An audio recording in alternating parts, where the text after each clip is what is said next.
Assalamualaikum warahmatullahi wabarakatuh. Perkenalkan, nama saya Asma Zafira dengan NIM 2410512024.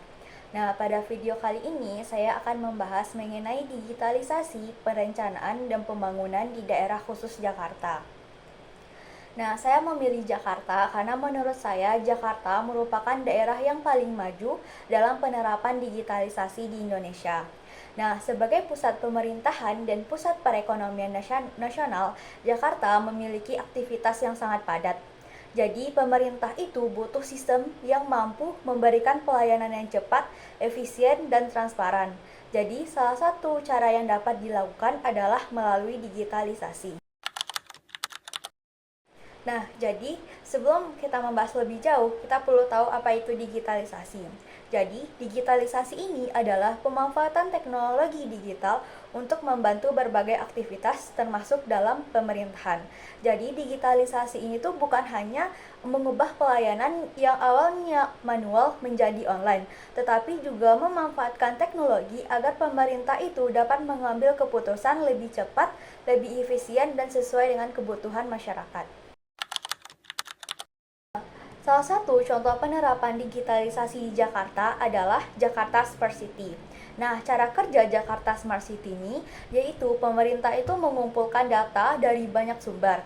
Nah, seperti CCTV, sensor banjir, data lalu lintas, laporan masyarakat hingga informasi cuaca.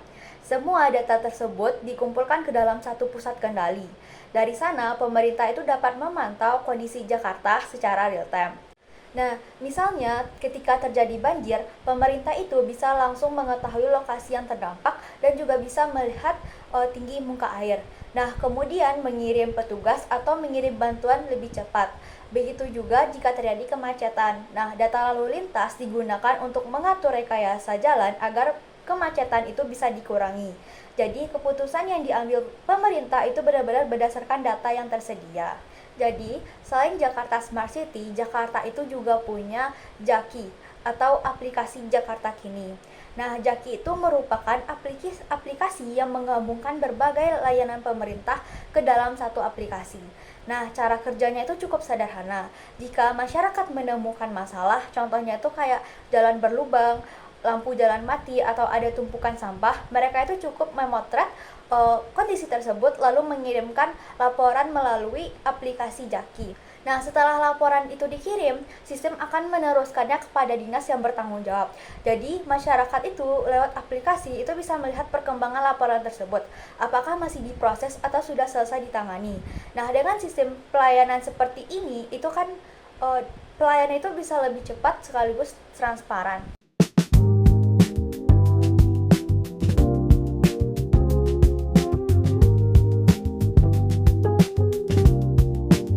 Nah, selanjutnya ada Emus Rembang.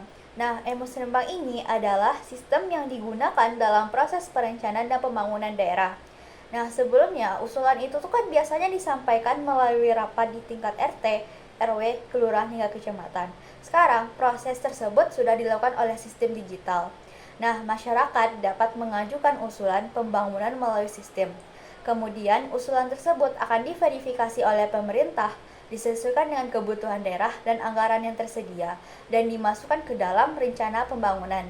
Dengan cara ini, proses perencanaan itu menjadi lebih teratur, terdokumentasi dengan baik, dan masyarakat dengan mudah ikut berpartisipasi dalam usulan perencanaan tersebut.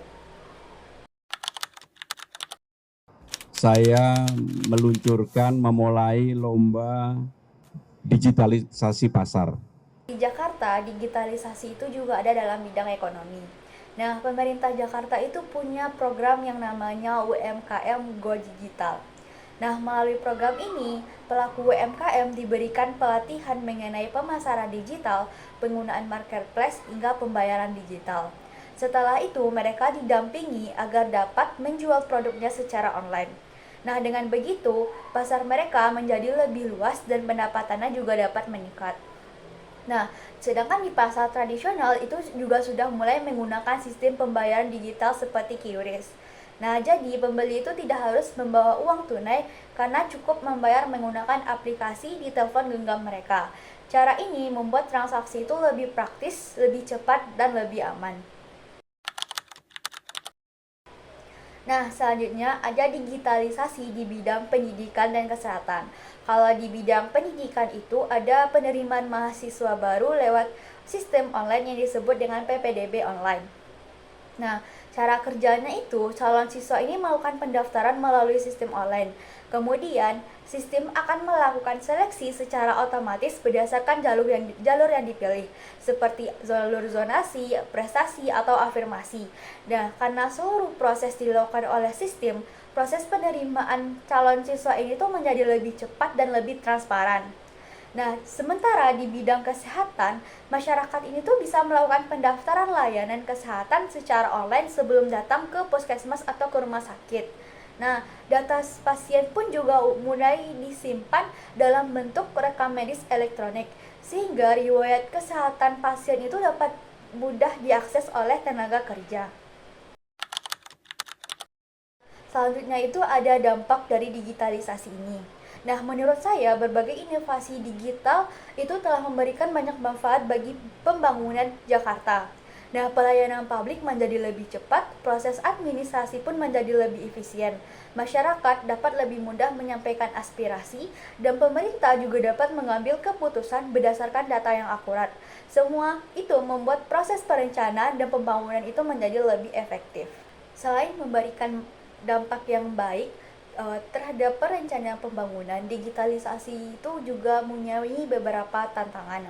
Nah, jadi masih ada masyarakat yang belum memiliki akses internet atau kemampuan menggunakan teknologi dengan baik. Nah, integrasi data antar instansi pemerintah itu juga perlu ditingkatkan agar semua sistem itu saling terhubung.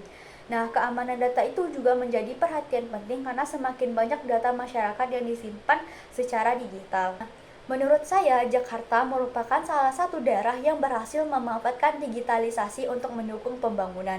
Melalui berbagai inovasi seperti Jakarta Smart City, Jaki, Emus Rembang, digitalisasi UMKM, hingga layanan pendidikan dan kesehatan yang berbasis digital. Nah, pemerintah mampu untuk meningkatkan kualitas pelayanan kepada masyarakat sekaligus membuat proses pembangunan itu menjadi lebih efektif, transparan, dan partisipatif. Meskipun terdapat banyak tantangan, saya harap digitalisasi di Jakarta ini dapat terus berkembang dan menjadi contoh bagi di daerah di Indonesia dalam membangun pemerintahan yang lebih modern.